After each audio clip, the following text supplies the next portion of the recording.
Mean-Muggin with Chinny G. Hey guys, I'm back. I'm back, and I will now be joined by Valor Fighting Championships, Valor Fights, main eventer, Julio Gallegos. Let's give him a call. Not gonna work, is it? Here we go, call in.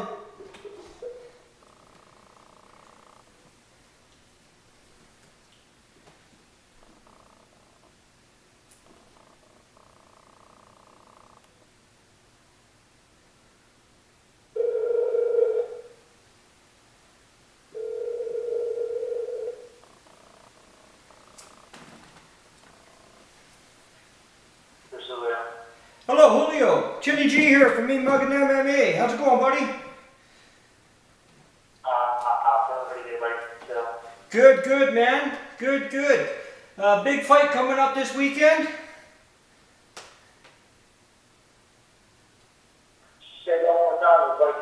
Sorry about that, bro. You got a big fight coming up this weekend at Valor.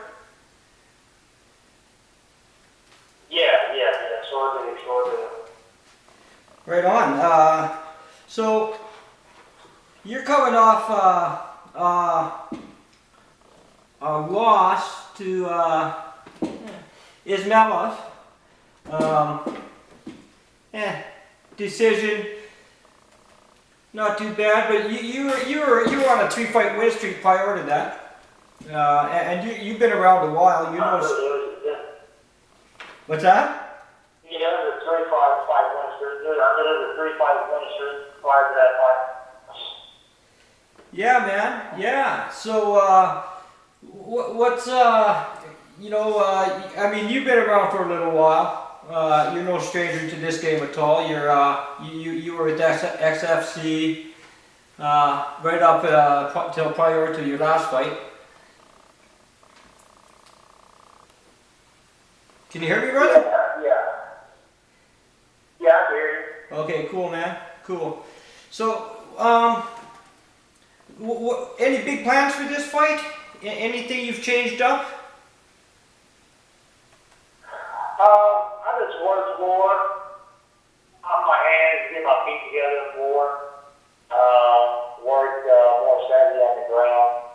Just really just trying to improve just all around on my fight, man. Just whatever I have open, just improve it, make it tighter. Right. You know? Right.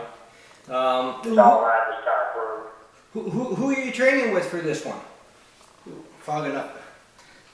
Say that one more time. Who are you training with for this one? I'm training with 4 seasons. I'm training with American Killer Bees. Them are the 2 schools I train with. Right on. Right on. So, so you haven't really changed anything with your game plan? You're going ahead with your same usual style? I mean, you're fairly well rounded. You're not just a one-trick kind of guy.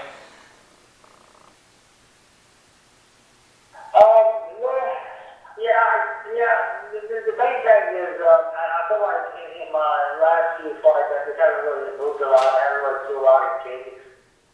So there were the things that I definitely changed. Instead of trying to just go in there and taking a couple punches and get what I want, just to be a little more finesse and move a little bit better than what I have in the past previous fights. Right. So what's your affiliation? What gym are you with right now? American Killer Bees. I'm sorry? We're having a bad connection here. Yeah, man, I'm in the sticks, buddy. I'm in the sticks. Yeah, that makes 2 of us. I'm up in northern Canada. Yeah, we both, we call both of us. But yeah, I'm like American Killer Bees. Oh, right on. Cool. So your last fight went to the judges. How did you feel that you performed there? Did you feel like you should have maybe got the nod? No, my orbital got broken in the first round, so definitely I couldn't see for the last 2 rounds. Right. Yeah. That take your gas tank right away. Luckily, you didn't get it broken like Diego did. Oh, it was shattered. It was totally shattered. I'm surprised it didn't blow up. When I came back to the States, I had to get into emergency surgery the next day. Oh, nasty. Or they told me I had 50% chance of losing my eye. So you that was a while back too. So you've kind of been out of the cage competitively for a little while now, since November of 2013. Yeah, we had a lot of compilations, and just couldn't get a fight. I couldn't even take a stick to get a fight. Right. So, I guess after that fight, I got in a fighter's rut, if you want to say. And then finally, Vessel Fight called me and asked if I would like to fight. I jumped on it because I was like winning $1 million. So, Indeed. the blessing in the sky, really. Indeed. So after this fight, are you sticking with Valor for a little while, or is it all going to hinge on what happens here? Yeah, I think I'll stick with them because they seem like they are turning around a lot of fights. They don't look like they're fighting, in 1 month, and then 6 months later they're having another show. It seems like they're pretty active. I like to stay active. So, I think I might have found a home there to stay active and, and see what the future holds. Cool, man. I know I've worked with Cody a little bit in the past, and he's a really good guy. Yeah, he seems lucky, just by, taking and whatnot. Yeah. So with your opponent coming up, what do you think? What do you think you got to really be aware of coming into this?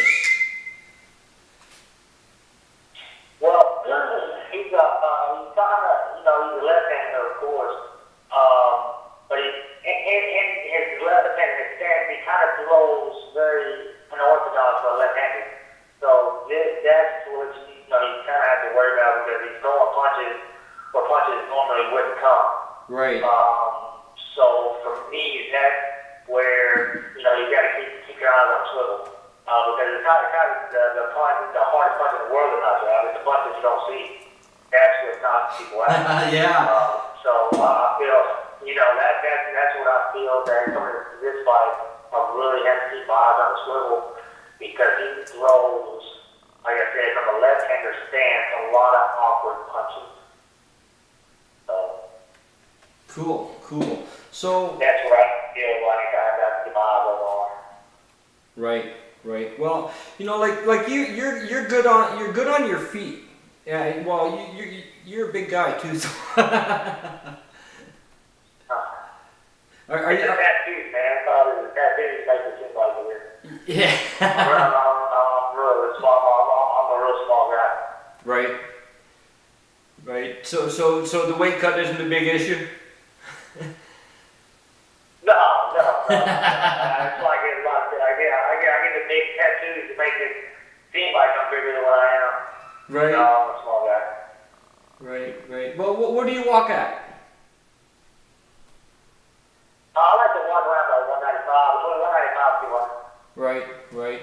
So coming into, I mean, this is an all-pro card. This is a really decent card coming up for this weekend, and it's nice because you get a lot of good support. I follow a lot of the smaller promotions, and I find that the entertainment value is definitely there. Oh yeah, of course. Because a lot of smaller circuits. I mean, you can get guys that are are definitely trying to make it. So you're definitely going to get, you know, their 100, not just 110, but they're going to give you their 120%. Yes. Just because they want to make it to the next level. Right, right. Well, and you got... Yeah, I do agree with that for sure. Right on, man. And the nice thing about that, too, is that there's people, you know, I find with the smaller promotions that they tend to take care of their people really well. Yeah, you don't feel like you're a number. Yeah, it's kind of a family. Like going to public school, it's like going to public school or going to private school. You know, private school, you get there more on a one-on-one attention than what you would if you're going to like a big, huge public school. So, a big, huge public school, you just, you know, just another fish in the pond until you make it competitive. Then they start treating you maybe a little better or whatnot. And the little, you know, small promotions, I wasn't really not little or small promotions. I just, you know, they're just other promotions that, you know, treat their fighters like fighters should be treated. You know, so it's always something nice to get treated nice when you're with a fight company. Right, right. Well, I always ask this question, and it's just because I'm a curious sort. When you were growing up, what was your sport growing up?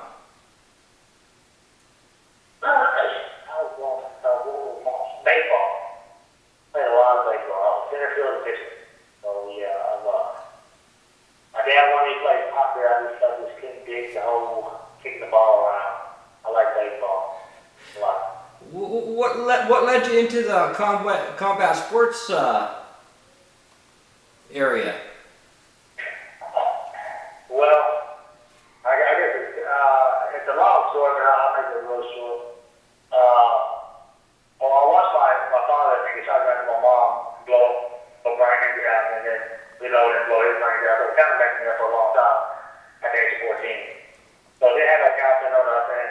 You know, everybody has bad stories. But anywho, got out of fight on the street, met you know, my wife, my wife now, strength in my life, and she's the one that got me into MMA. And without her, that MMA, I would say that either one, I'd be, you know, dead somewhere. I've tried suicide numerous times, or I've been locked up. I've been locked up so many times that I lost count when I was younger.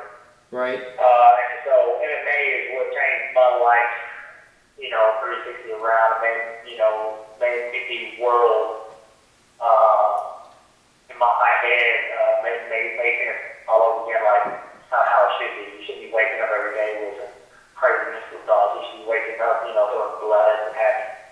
And so my life is what drove me into MMA, and without MMA in my life, like I said, you know, I'd have like 1,000 papers like in my head, you know. That's short version. Yeah. Well, it's actually a story that we hear a lot in this sport, and I think for a lot of people that MMA actually is kind of you know, it kind of helps them turn things around, getting the camaraderie in the gym, and just having that great support network behind you. I mean, at the end of the day, you have to be a little crazy to like get hit in the face or just get kicked or get competitive or get passed out. You can't just be just I don't know, some tennis player decide, oh hey, I think I'm gonna go try to handle some fight. You know what I'm saying? Yeah. So I think there's a lot of fighters that MMA is definitely blessed their life, and without MMA, you know, you don't know what their life has turned out, but you know, since they got blessed with MMA, they started, you know, becoming huge and started taking over. It takes quite a people, quite a number of fighters lives, you know. Yeah. I know, you know, even people outside. We all have our, we all have life to live, you know. And me, I was not. Yeah. I was in and out of trouble as a youngster myself. You know, and it's just kind of one of those things. I mean, a lot of it is environment growing up. Mine was, I just happened to be raised by two wonderful alcoholic parents that thought it was cool to pull guns on each other and shit like that. So you know, I left home as early as I could. So I ended up, you know, I ended up on the I street, hear that. you know, and you know, people. Yeah. And a lot of people, you know, can't grasp that, and they can't truly appreciate what it is to come from that. Yeah. I mean, when you talk to something like that, you definitely will appreciate a lot of little things, right? A lot of little things. If you ever have to go on the street. And you know, a lot of people think that, well, the streets are, you know, real horrible, whatever. I think it's what takes them. You know, when I was on the street, I mean, there was a lot of times, yes, something. A lot of times it brought humbleness to my heart, and it made me definitely appreciate the little things, the life. You know what I'm saying? Want to give you, you know, what you're starting to forget. So yeah, I could see that where coming out of the street that for sure makes you appreciate a lot of things. Yeah, for sure, man, for sure. And you, I mean, I find a lot of fighters also more often than not really, you know, tend to be able to grab onto their faith. Do you fit that category? You know, yeah. I mean, like I said before, if you know, if I'm in blessing with my lady and the MMA, I sure won't be here. I must be doing something, like must like something because I'm still here. You know. Right. Many times I've been suicide when I was younger. He must still look at me and be like, well, you know what, you ain't too bad. You ain't too. I'm gonna keep you around just a little longer. He must be happy here for something. So yes, my faith and God, Jesus Christ, I believe it's one of the main reasons why I'm still around. Awesome. And for me, you know, like I hear a lot of, I see a lot, I follow a lot of social media and whatnot just by virtue of what I do here with my show. And it really seems a lot of people tend to like to get bent out of shape about faith on social media, and I don't understand that. And my argument is always, actually I don't argue, but I always make the same statement that throughout history, great warriors have all been men of strong faith. I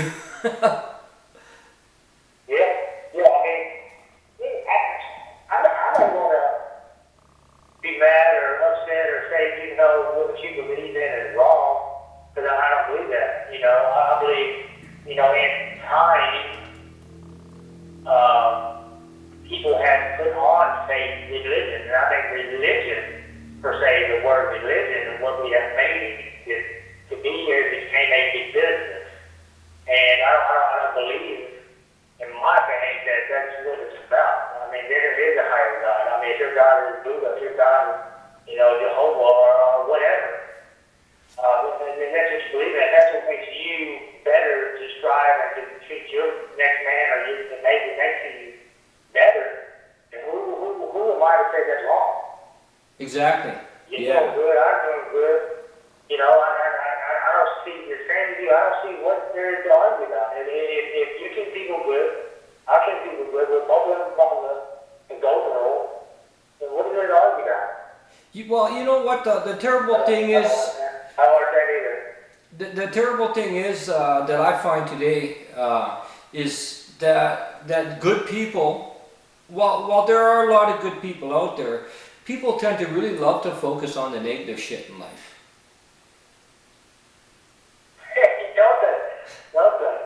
I think I just put a little poll today about just the exact same thing, man. The exact same thing. You need to worry about, you know, if you just surround yourself on positive, 9 out of 10 times, you will be positive.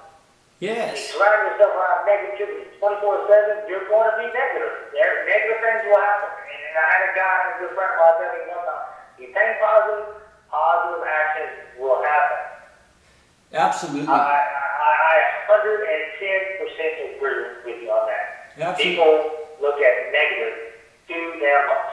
Well, people are so eager to point. You know, whether they're, walking down the street and they see a homeless guy or a wino, whatever you want to say, and people are so eager and quick to point. And my nature dictates, and it's just my nature, it dictates that it's better for me to reach out a hand than it is to point and to make fun of, because it's always better to try and lift somebody up and bring them down. Oh, yeah. You know, I agree 100%. and my show's a little different in the fact that when I talk to the fighters, to the athletes that I talk to, and personalities that come on my show, I like the fans to be able to get a feel for the person who that they're supporting in the cage, or because people tend to forget the fighters are people. They put them in a different category of humanity for some reason, and they forget that we are all people, man, and they just don't seem to get it. And I like to get to know the people in the cage. You know what I mean? Yeah. I mean, exactly. At the end of the day, we're just people that fell in love with the sport. So. Yeah, I love it too. But you, just to get back to the fight game here for a bit, because that's actually why we're here, but you're going up against Justin Fisher, 7-1. He's on a 2-fight win streak. And there's a lot of people that think that he's at the top of the food chain at 185.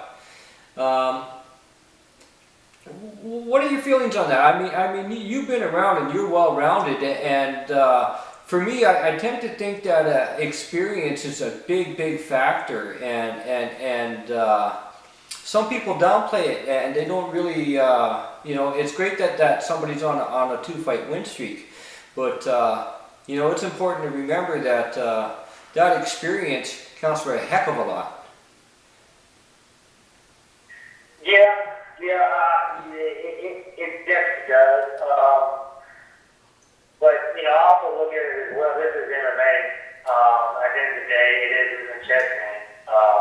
You can have a very experienced fighter that's been around for a while, but then you can have a fighter that just still a little bit green behind the ears, and he come out victorious. That's why I love MMA. It's not about how much you really know. It's really about how big is your heart. How deep are you willing to go in the ocean? How much are you willing to grasp for your next breath? That person that's willing to go that much farther is the guy that's going to win, in my opinion. For sure. But to say that him being on top of the food chain at 185, it sounds great. I mean, I would never take that away from fighters because we're both in there for the same thing. But it's hard to say, or somebody's on top of the chain of 185 when, who he fought, where did he been? How far he came? But the accomplishments you have done is great. We never take it away, but to be on top of the food chain, I mean, you gotta be a shark. You gotta be a lion. You gotta be mean. You gotta be on top of the food chain. Well, I find it. People at the top of the food chain, you got your shark to the lion.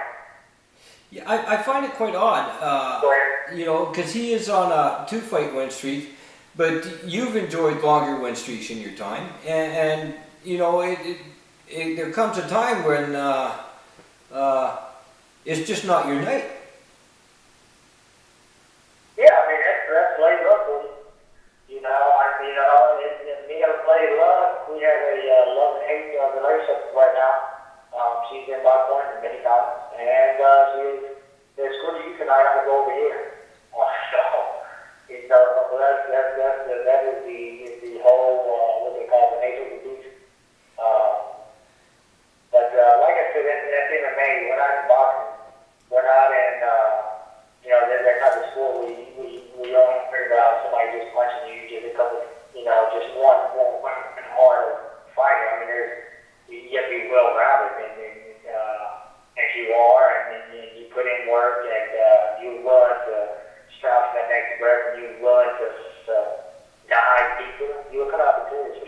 Yes, for sure. Like I said, this is a really decent little card they got here. We got 12 fights on this card. Yes, what I counted. I'm not for sure. Yes, I get the weigh in. You know how long fights drop off when you get there. Well, I'm looking forward to it. I think it's going to be a great night of fights. You're main eventing this card. Is this a 5-round main event? Yeah, well, yeah, this should be. Say one more time. Is this a 5-round main event? Nah, I believe it's just 3-5. It's 3-5? I don't think that there's no title. Yeah, I don't think there's no title on the line. Right. But I don't know because I didn't even know until 2 days ago I was main event. Okay, that kind of blew over my head. I guess Tim was laughing at that. He said, "Yeah, man, you made that." I'm like, "What? I wasn't expecting that." Okay. Cool. So that was still a shock for me. So. Well, it's always nice to round out a card anyway. I mean, but most guys I talk to, like I had Smilino Rama from World Series of Fighting, their heavyweight champ on the show, and Ryan Ford had to pull out of that card because he broke his arm again. But I asked Smil, I said, well, main event, and he said that's pretty good. And he said, I don't know if I'm going to get the main event because it wasn't pat that the Hordaki Palmer fight would be main event at that time. And he said, you know what? I'd rather be fighting first. I think I'm going to be like right in the middle. Third, fourth. That's kind of what I like because the first and the last, it's just so much on your shoulders. The first you have to really set the tone. The last you have to set the tone better than the first, the second, and the third. You have to be the grand finale, and if you're not, then people go home very upset. And you go home very upset, so the first one and the second one, the first one and the main event, man, that's a lot of pressure for me. I don't like being first, and I don't like being main event because it's just a lot of pressure. I like to be around the third and fourth, so I get to watch the fight, get to watch it again, get to watch it the end, it's nice. Not so much pressure. Yeah, absolutely. Do you? I mean, your longest win streak was 4 fights. Yes, sir. And I mean, you dropped a decision here at M1 Global there due to your broken nose. That nose, it's healed up good now. Is what healed up? Your nose? No, my orbital got blown out. Oh, your orbital. Right. And that's a bad. That's why I said I couldn't see for the last. Yeah, that's why I couldn't see the last 2 rounds. Wow. Do you think that might cause you any problems? I think that and not having the corner caused me a lot of problems. My corner never showed up, so I was over there by myself, so that kind of threw me off. Oh, no. So that kind of stuff. Oh no, man! But the eye's good today. You're 100%. And I'm like what do you call it, the man that has skills and stuff in the way. What was that? Kind of broke up there. I'm like a bionic man now, man. I got all kinds of stuff in my eye. I'll go walk to the airport, the shit beats. You know what I mean? Yeah. No, the eye is awesome. So going into this fight with Fisher, I mean, obviously, I think you're the better rounded fighter and the more experienced all in all.